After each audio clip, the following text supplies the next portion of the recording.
podcast is part of the Sports Social Podcast Network. The Two-Footed Podcast is brought to you by EPLindex.com and our presenting sponsor, Liberty Shield. Liberty Shield is a VPN provider. A virtual privacy network allows you to go online, change your location, access things you're geo-blocked from, while keeping your data safe. So, as an example, if you are a UK expat and want access to BBC iPlayer to watch Match of the Day, or ITV Hub, or all four, will you get that message that says this content is not available in your location?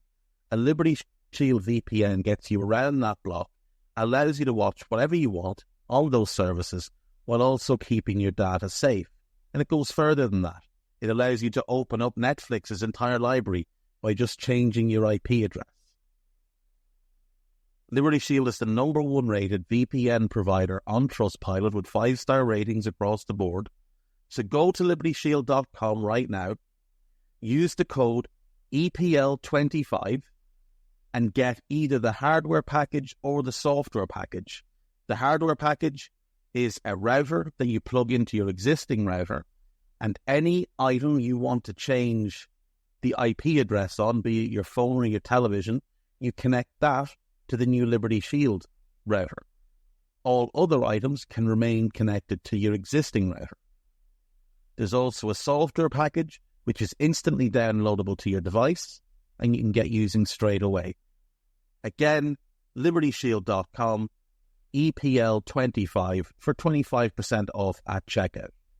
We're also brought to you by Home of Hopcroft, a giftware and homeware company located in Scotland but shipping worldwide. Check out homeofhopcroft.co.uk and do check out the EPL Index and Anfield Index shops, which you'll find on Etsy. Use the codes EPL10 or RED10 for 10% off at checkout. And lastly, do remember to check out A Tad Predictable, hosted by Tadiwa. That podcast is on this feed before every Premier League match week. And then the EPL Roundtable, hosted by Kevin DeVries, on its own EPL Roundtable feed. So just search EPL Roundtable in your podcast device. And that's out after every match week. Now, on with the show. What's good, boys and girls? Two-Footed Podcast. Today is Friday. It is the 28th of June. Hope you're all well. Yourselves a pleasant day. The good weather is back, so that's nice. If you watched the presidential debate from America last night, you will be aware that America lost. That debate, nobody won it. Everybody lost. You had one man who lied with every single breath he took, and another fella who I'm not sure knew where he was. That was basically what happened. Trump lied with absolute impunity, and CNN didn't once push back or question him or ask him to explain something. They allowed him to just refuse to answer questions he didn't want to answer. And Joe Biden lost his train of thought on at least 2 occasions, looked a little bit confused at times, did have a couple of good put-downs of Trump. But unfortunately, Biden was there to try and talk about policy. Trump doesn't have any policies other than being, well, Trump. And that's not what the debate became. It became Trump lying and Biden trying to backhand him. So USA lost all over the place in that debate. They also lost into the football last night, losing 2-1 to Panama in the Copa America. Timothy Weah sent off in 18 minutes for just being really, really stupid. Like, really, really stupid. You can't do that. Cop yourself on. You know better than that, Timothy Weah. But 4 minutes later, they do go a goal ahead through Fowler and Ballon. And from there, it really did become one-way traffic, with Panama just piling men forward. Now, Panama managed to equalise very quickly through Cesar Blackman, and then just took control because America were playing with 10 men, and because Berhalter is not a very good manager, he just thinks when you have 10 men, you have to put all 10 behind the ball and try and defend. And they just invited more and more pressure. And on 83 minutes, their resistance finally broke. And Fajardo scores the winner for Panama. Massive win for Panama. I mean, an enormous win for them. They did end with 10 men as well. Carrasquillo was sent off with 2 or 3 minutes left in the game. But what a great win for Panama. Like a properly famous victory for them against a strong US team. Like, that is a strong team. I'm not a big fan of Matt Turner, and obviously he had to go off last night, which didn't help matters, of course. But Joe Scally's good, Richards is good, Robinson is good. They do need to be moving on from Tim Ream. McKennie, Adams, and Gio Reyna in midfield is a really strong midfield. And then Weah, I'm not a huge fan of. Ballon and Pulisic, I think, are outstanding. Like, if you could get Aronson into the team for Weah, or Musa into the team for Weah with Reyna going right wing, that'd be a really strong midfield and attack. But they need a centre-back to replace Tim Ream, and they need a goalkeeper. Now, I think everybody that looks at the long term for the US views Slonina as the long-term fit in goal. And you'd imagine that that's what will happen. But centre-back is a big need for them moving forward. But all the rest is pretty strong. Like, the US over the next 3 to 4 years should be a very, very competitive team. And potentially, if they keep this format for the Copa America, which I think they should, I think it's brilliant. I think it's absolutely brilliant the way they're doing it.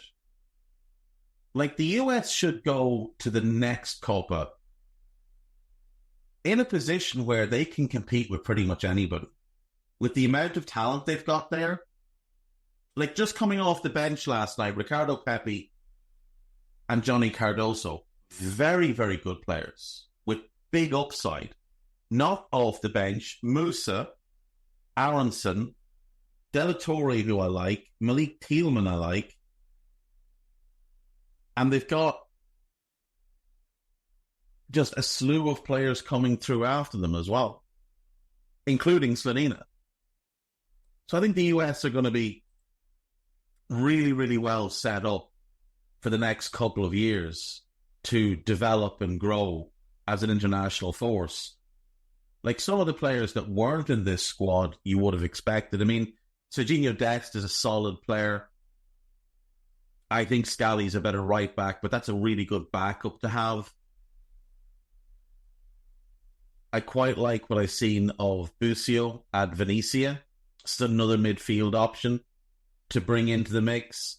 Kevin Paredes at Wolfsburg looks a really good player. Diego Luna at Real Salt Lake looks like a winger that could add something to the squad. So I do think there's going to be significant development from the US over the next couple of years. I do also like Paxton Aronson, Brandon's younger brother. He's owned by Eintracht Frankfurt, but had a pretty solid loan spell with Vitesse Arnhem last season. He's going to Utrecht for the season ahead, so he'll be an interesting one to follow and see how he develops. There's also the kid that's going to City. Is it Calvin Sullivan? Is that his name? Yeah, Calvin Sullivan. Or Cavan Sullivan, I assume he goes by. But it's Calvin. Trust me, I live there. He's only 14, so, like, he's still multiple years away. But he looks incredibly gifted.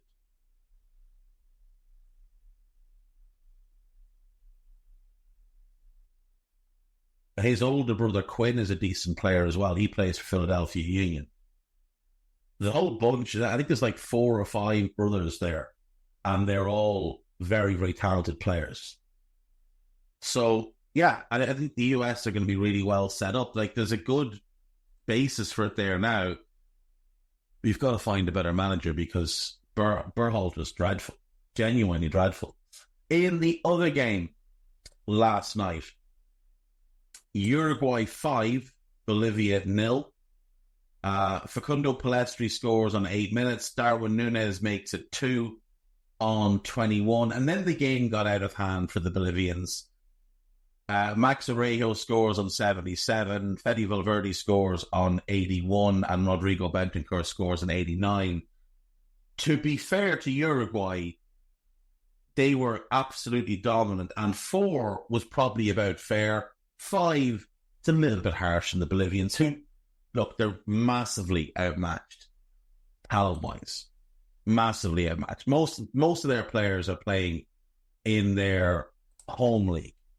Let's get the squads up again. Copa America squads.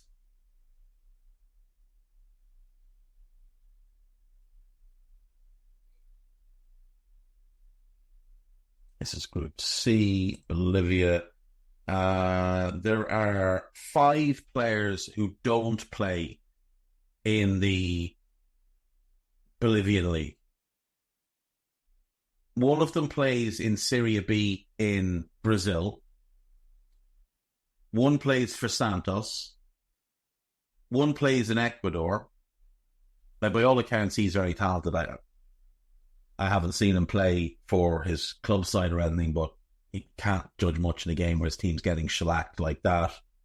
One plays in Switzerland, and one plays has been playing in the second division in Russia. And all the rest are playing at home. Whereas you look at the Uruguayans, you've got players at Atletico Madrid, Barcelona, Paris Saint-Germain, Tottenham, Flamengo, another player at Flamengo, Sporting, Flamengo, Real Madrid, Napoli, Flamengo, Liverpool. And then you've got a whole bunch playing in other good leagues, including the Mexican League, including Serie A, including La Liga. Like, the gulf is just enormous. I really like this Uruguayan squad, though. There's so much talent to it. I would be very, very surprised, though, if Max Orejo's not on the move after this competition, because he has been one of the stars of the show so far. He came through at Montevideo Wanderers, moved to Puebla in Mexico, spent 2 years there, and now plays for Toluca in Mexico. I would be absolutely stunned if there's not a move to Europe for him off the back of this tournament. Genuinely, I think he looks really, really good. Not a player I was overly familiar with, but he is absolutely... His left foot is just incredibly strong. For passing, for crossing, for shooting, whatever you need him to do, this kid can do. It's a really good Uruguayan team. Like a really, really good Uruguayan team. And when you look at what they've got coming off the bench, like Bentancur, Suarez, Diaracheta, Christian Oliveira, Jose Jimenez didn't play. You know, like, he's probably their second best defender after Orejo. He didn't play. They're just a really good squad. So what that means is that Uruguay qualify for the knockout stage. The US and Panama are now left sweating a little bit. In particular, I would imagine the US, who have to play Uruguay in their final game. And if they were to lose, and Panama, who are playing Bolivia, get even a point, then the USA will be out. You would fancy Panama to win, which means the US needs to win to go through on goal difference. A draw with Uruguay probably won't be enough. We have action then, of course, tonight. And we have 2 games that are very interesting. for different reasons. Colombia kind of flattered to deceive against Paraguay. They had spells in the game where they looked good and spells where they looked like they'd never met each other before. They take on Costa Rica, who defended brilliantly against Brazil and made life very, very hard for them. And then you've got Paraguay against Brazil. And Brazil were largely dreadful in that game against Costa Rica. So Brazil need to shake themselves out of it and actually, arrive at the tournament. And Paraguay won't make it easy for them. But you would fancy Brazil to win. I would fancy Colombia to beat Costa Rica. But again, it's going to be a really tough game. Costa Rica know what they're there to do. They know what they're about. They don't give up easy chances. I say that. They'll put 3 through their own net tonight. But yeah, 2 interesting games. An 11 p.m. kickoff in the UK and Ireland for Colombia versus Costa Rica. And then a 2 a.m. kickoff for Paraguay versus Brazil. Paraguay-Brazil is at Allegiant Stadium in Vegas. Colombia-Costa Rica is at the University of Phoenix Stadium in Glendale, Arizona. And this is the last round of games in match day 2. Match day 3 then obviously will kick off tomorrow. Over the weekend, because I won't be here to tell you about them, and you can look them up, but I'm going to tell you about them anyway. Argentina versus Peru and Canada versus Chile. Those are the last games in Group A. Obviously, Argentina are through, so they don't have any pressure on them going into that game. Peru with a win potentially could qualify, but it does seem unlikely. The other game is the one to watch, really. Canada versus Chile. Canada have 3 points. Chile have only 1. And I feel like the Chileans, it's an old squad, but I feel like they're capable of a big performance. So I do think that's an interesting one, but a draw works for Canada and we'll see them safely through. And then on Sunday, it's Mexico versus Ecuador, Jamaica versus Venezuela. Venezuela won both games thus far, and look, they're the surprise of the tournament. They're the surprise package of the tournament. And they're going through, so anything is good enough for them. Be nice to see Jamaica get a draw, just get a point and not leave empty-handed. But the other game is the game of the weekend. It's Ecuador-Mexico. Both of them on 3 points. Ecuador have the goal difference advantage, so the draw would work for them. Mexico need the win. I think that's going to be a really, really good game. Right, I'll be back after this. Right, welcome back. So I should have pointed out before the break, there are, of course, Euros games this weekend. We have 4 of them, 2 Saturday and 2 Sunday. On Saturday, it is Switzerland versus Italy. That should be a good game, as should Germany versus Denmark. So very much looking forward to both of Saturday's offerings. Not as much looking forward to the first game on Sunday, which is England versus Slovakia. Now, it looks like Kobbie Mainoo is going to start in midfield. It's a possibility, I should say. The Trent starts right back with Kyle Walker left back because Kieran Trippier is struggling with an injury. That's better, for sure, but it's still not perfect or ideal. I mean, Adam Wharton is right there. Put him in the team. But England should beat Slovakia. And then Spain versus Georgia. Obviously, Spain will be heavily favoured to win that game. But what an achievement for Georgia to reach the knockouts. Like, what an incredible achievement for them to achieve this. I'm going to go Italy, Germany, England, Spain to win those games. And I think 3 of them will be fun watches, and then the other one is the England game. Now, what I wanted to talk about today is the Ballon d'Or. Not this year's Ballon d'Or, but past Ballon d'Ors. Because I found myself involved in a very silly conversation with a couple of very silly people and my good friend Raj discussing Steven Gerrard versus Frank Lampard. Now, Steven Gerrard was a better passer, a better dribbler, a better crosser, a better long-range shooter, a better set-piece taker. He was better in the air. He was a better tackler. And he was much better off the ball than Frank Lampard. Well, the one Lampard had on Gerrard was he timed his runs into the box better. But if Gerrard didn't have to be so heavily involved in the build-up, there's no doubt in my mind that Gerrard could have done exactly what Frank Lampard did. Lampard could never have done what Gerrard did. But none of these silly people tried to make the argument that because in 2005, Frank Lampard finished second in the Ballon d'Or, and that's higher than Gerrard ever finished, that means Lampard was a better player. So I thought, first things first, let's debunk that nonsense. But also, let's have a look at English winners of the Ballon d'Or. So, let's debunk it first. Michael Owen won the Ballon d'Or, Thierry Henry did not. Is Michael Owen therefore a better footballer than Thierry Henry? Because if that's the bar you're setting, that's what you're saying, is that Michael Owen was a better footballer than Thierry Henry. Now, Michael Owen was brilliant. Absolutely brilliant, but he wasn't as good as Thierry Henry. Back to 2005, Lampard versus Gerrard. Now, as we all know, the Ballon d'Or has lost pretty much all credibility over the last 15 years, with the insistence that only 2 players could really win the award, and one of them winning 5 awards when he really probably should have only won 2.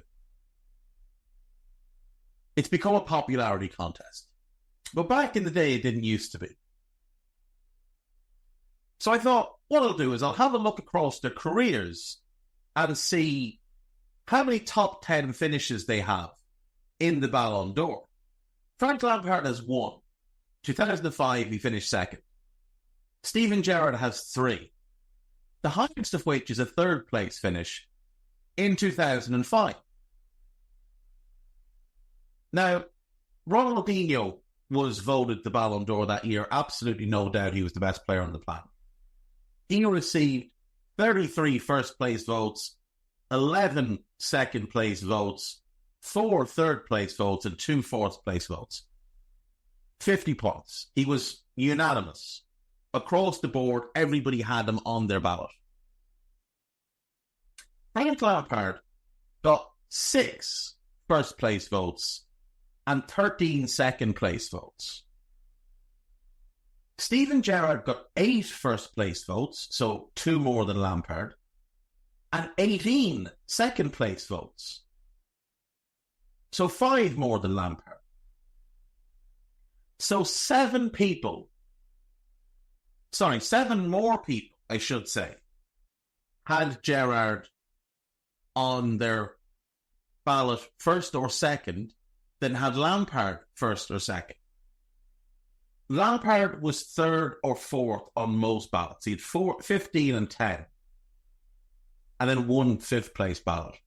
Gerrard had 7 in 3rd, 3 in 4th, and 3 in 5th. But for top 2 votes,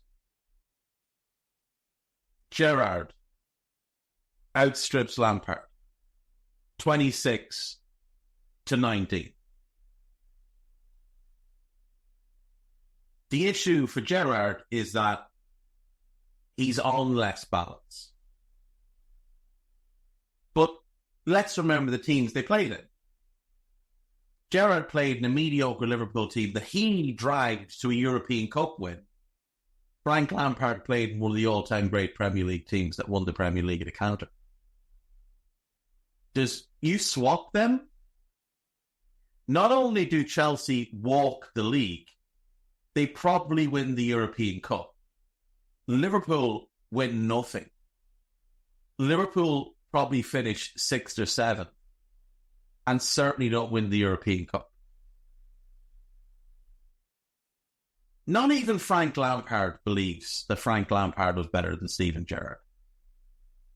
That's the fact of it. Now, neither of these players would win the Ballon d'Or. The Ballon d'Or has been won by 4 different English players a total of 5 times. So the first to win it was Sir Stanley Matthews. Now, most people have obviously heard of Stanley Matthews, one of the greatest English footballers of all time. He wins the Ballon d'Or in 1956.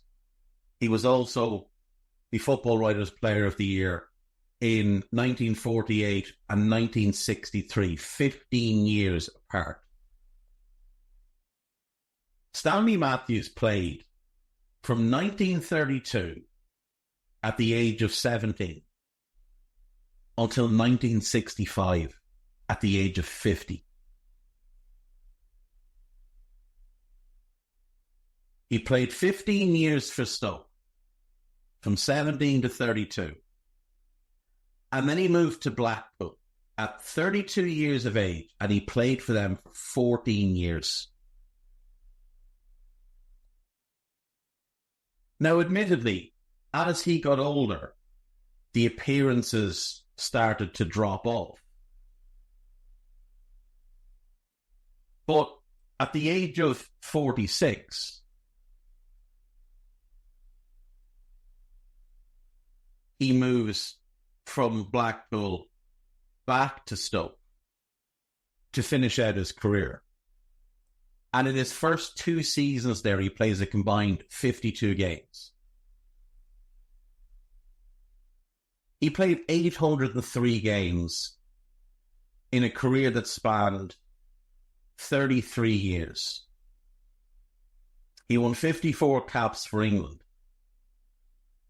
Now, there's a 7-year gap where he's not capped, obviously, because the World War is going on.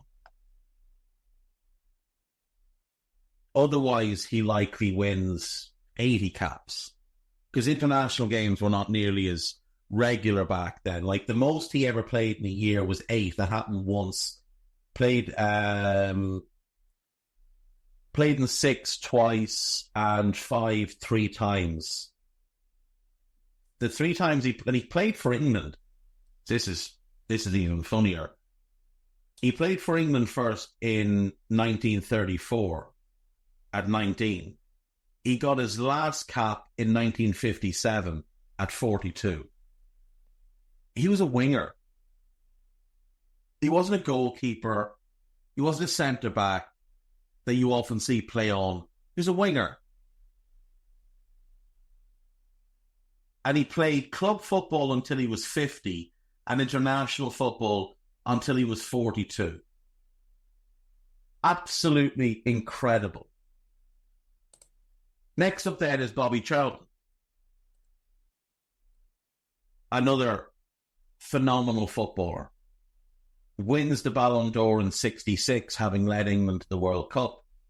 Runner-up in 67 and 68. And when Bobby passed away last year, I did pretty much the whole pod talking about him. But for a goal-scoring midfielder, could be a second striker, you could classify him as either, really. I would say he was an attacking midfielder. To do what he did and show the longevity that he showed in his career. I mean, he played till the age of 43. Not nearly the longevity of Matthews, but despite being born 22 years after Stanley Matthews, their careers actually overlapped for 9 years, which again just goes to show Stanley Matthews' longevity. Bobby Charlton, though, was an incredible footballer. Maybe the most naturally two-footed player there's ever been. A guy that could shoot from anywhere with both feet. Just phenomenal. I'm going to skip the next one and we'll go to the last one, which is Michael Owen. Michael Owen wins the Ballon d'Or in 2001 off the back of Liverpool winning a treble of cups, the FA Cup, the League Cup and the UEFA Cup. Michael Owen at that point was the brightest young star in world football, and unfortunately injuries curtailed his career, and he went to Real Madrid in 2005, had a good year there, joined Newcastle in 2004 he went to Real. In 2005 he joined Newcastle at 26 years of age, should have been entering his prime, and his career is just destroyed by injuries from there on. He spends 4 years there, 3 years at United and 1 year at Stoke, where he just couldn't stay fit, couldn't play. But you look at Michael Owen when he did at Liverpool, and he was a sensation, and he is criminally underrated. Criminally underrated.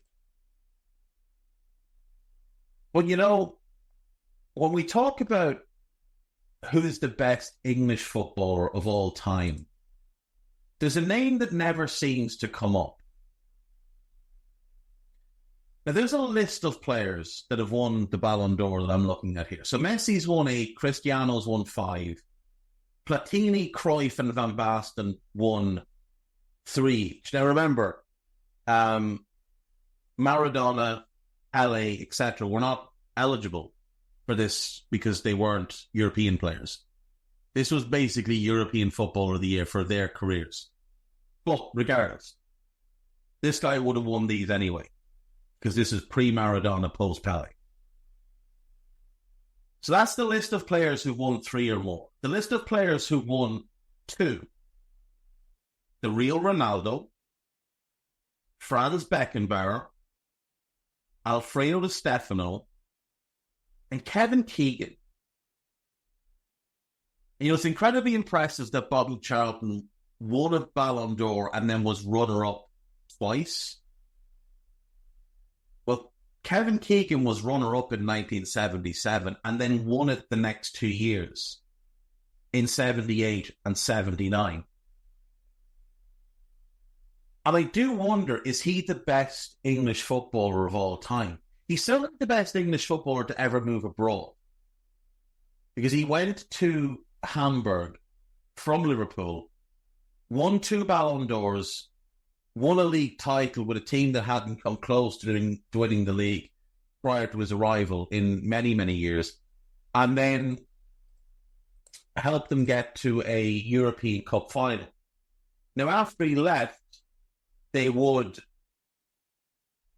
win a European Cup. I think they won 2 league titles in the European Cup after he went back to England to play for Southampton. But he was part of the building of that team. They hadn't won the league in 18 years before he arrived, and he kind of sparked a period of incredible success for them. I think they'd won the Cup Winners' Cup the year before he got there, but, you know, that's a secondary competition. In terms of league titles and European Cups, they just were a non-factor before he got there. He wins the league, then gets to the European Cup final in 1980. They lose in an upset to Nottingham Forest. And then he goes back to England. But he wins 2 Ballon d'Ors back-to-back. And you look at his career, he begins at Scunthorpe. He spends 3 years there,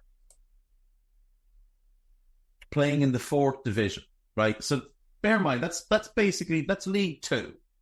Can you imagine if one of the top teams in the Premier League bought a player from League 2, and that player played 42 games in his first season, scored 11 goals, then in his second season played 64 games and scored 22 goals, then in his third season played 61 games, scored 19. Then in an injury-plagued season, played 41 and scored 12. Then played 57 and scored 16. And then played 56 and scored 20.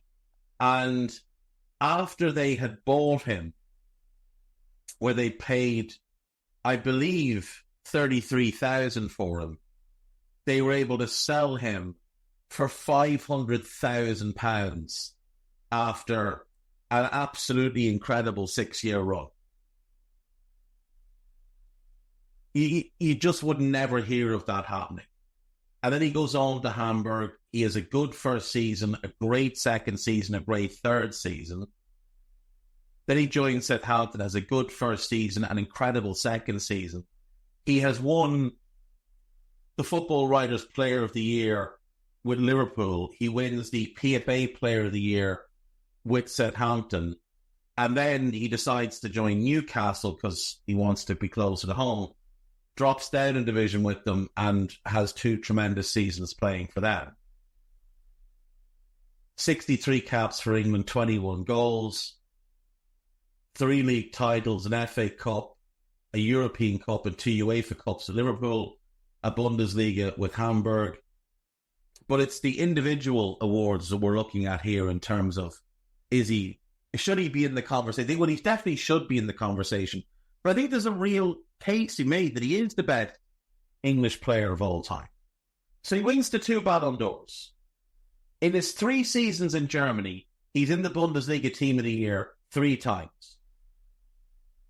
He's in the PFA Team of the Year 3 times for the first division, and then both seasons he played in the second division for Newcastle. As I said, Football Writers Footballer of the Year, and then PFA Player of the Year. But there's an alternative award to the Ballon d'Or called the Ons d'Or. Now, the Ballon d'Or was established by a magazine called France Football. The Ons d'Or was established by another French magazine called Ons Mondial. Lionel Messi has won it 4 times. Zidane 3 times. Platini 3 times. And then there's a list of players that have won it twice. Ronaldo, Rummenigge, Maradona. Because if you were South American but playing in Europe, you were eligible. Benzema, Henry, Van Basten, Cristiano, and Kevin Keegan. He won it twice as well.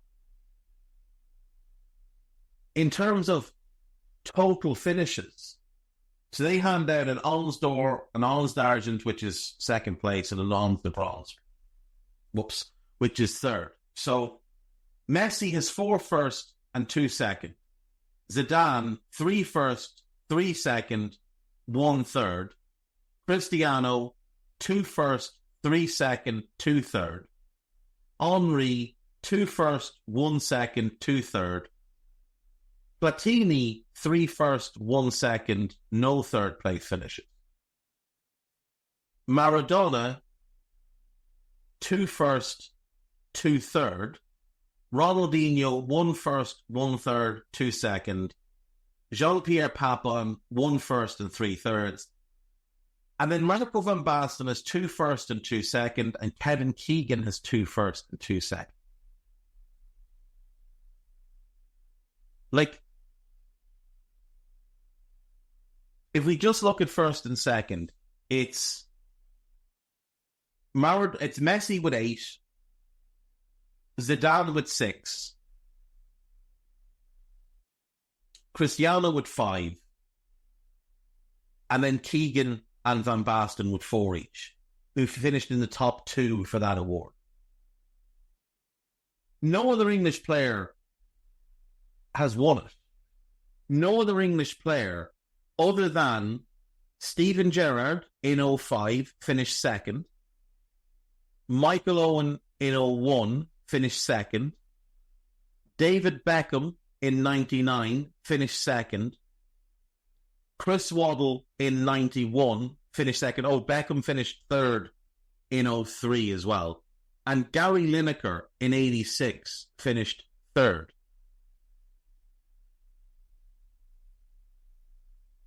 Oh, and Trevor Francis had 1 second place finish in 1979. They've all been on it once, twice in the case of Beckham. None of them have won it. Keegan has been on it 4 times. And he's won it twice. I just don't know how he doesn't come up prominently in all the discussions around who the best English footballer of all time is. I really don't. I think when we look at the body of work of Kevin Keegan, from when he joins Liverpool in 1971 up until when he leaves Southampton in 1982, I'm not sure how we're looking at anybody else and saying, well, they're definitely better than him. Like, put it this way, he won the PFA Players Player of the Year and then decided by his own volition he was going to drop down from the top flight to the second division because he wanted to play for Newcastle.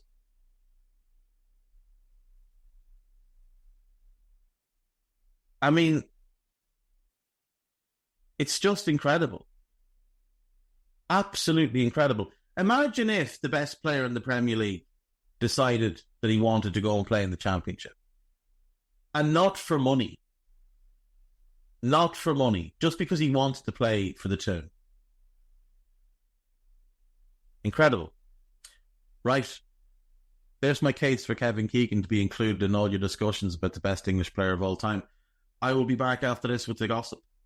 Right, welcome back. So, it appears that there is a swap deal in the offing involving West Ham and Southampton that would send Kyle Walker-Peters to West Ham and Flynn Downs and money to Southampton. Now, Walker-Peters is outstanding, and I think that will be a great get for West Ham. They don't need Flynn Downs. Flynn Downs was very important for Southampton last season. I think that's a move that works for everybody.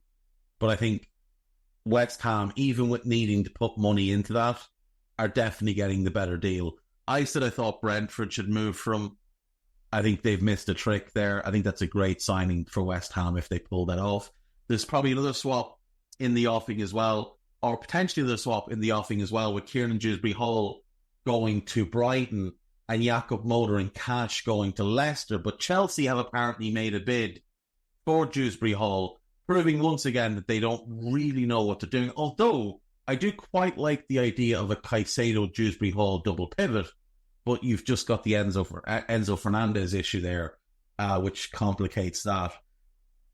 Timothy Weah was subject to racial abuse after his red card. Look, I said earlier on, it was a very stupid thing to do, and he does know better, but there's never any place in any walk of life for racial abuse. So absolute shame on anyone involved in that. Phil Foden has returned to the England camp after the birth of his child. And if anyone can tell me why Phil Foden is taping his hand up, not just in games, but also in training, I'd really love to hear it. On to the gossip then. PSG will consider making a move for Marcus Rashford and could step up their pursuit if they receive encouragement that he's open to joining them. Man City failed in a late move to hijack Michael Olise's move to Bayern Munich. I don't believe that. I don't believe that source. Chelsea want Murillo of Nottingham Forest, but Forest want 70 million. Chelsea could offer Trevor Chalobah as part of any deal. Is this my friend Jacob? It is my friend Jacob. We're looking at some spoofing there, I'd say. Chelsea have contacted Leicester about Dewsbury-Hall. Brighton, Dewsbury-Hall. Brentford also interested in Dewsbury-Hall. Chelsea have also joined Tottenham in the race for Archie Gray. The easiest way for any journalist to fill a column inch for the next year or two, and for the last year or two, has just been Chelsea are interested in insert name of promising young player and could make a bid.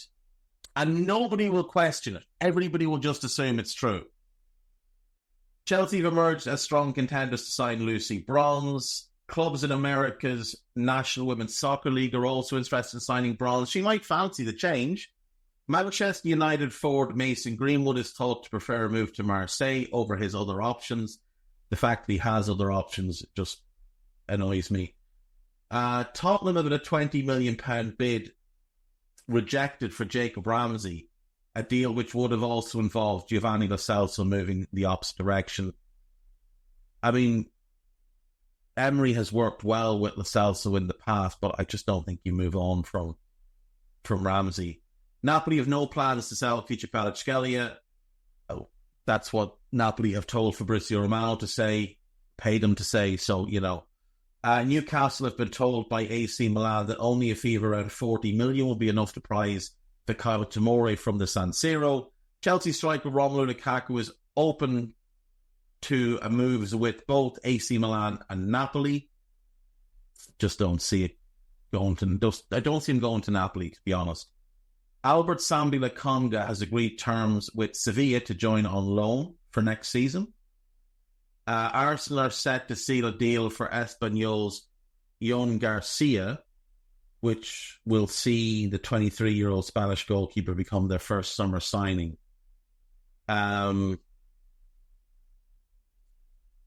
That's odd. I assume that's the Ramsdale replacement. He's only played a handful of games. Does look a talent, though. Does look a talent. Tottenham and West Ham have joined the race to sign Jadon Philligan from Hull. Former Manchester United striker Ruud van Nistelrooy and go-ahead Eagles coach René Hake are now both in talks to join Erik ten Hag's backroom staff at Manchester United. So not only are they giving him a new contract, they give him a new coaching staff as well, which means he could be there for the long haul. Right, folks, I will see you all on Monday. Have a great weekend. Bye-bye. Sports Social Podcast Network.